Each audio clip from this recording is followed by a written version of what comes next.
Te vuoret. Te vuoret, jotka tämän laakson muodostatte, miksi niin lyijynharmaana seisotte ja viette taivaan minulta? Te kovapintaiset graniittiseinämät, ole juurillanne vain laakso, villin metsän koti.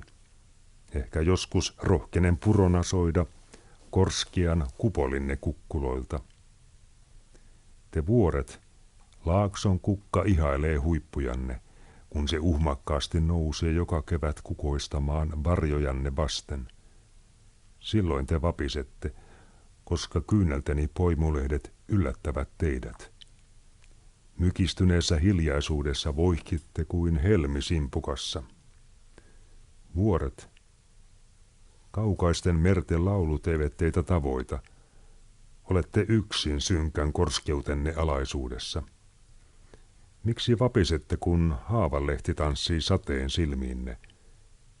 Olen nähnyt kyyneltänne vuon, se tervitsee hellyyden viipyvät askeleet, kivisydämenne kylmenneillä käytävillä. Täältä laaksosta näen teidät pitkospuiltani, vaikka olenkin vain ohdake lehtometsissä. Olen kuun ja auringon hellimä tytär teidän kupeessanne, te jylhät.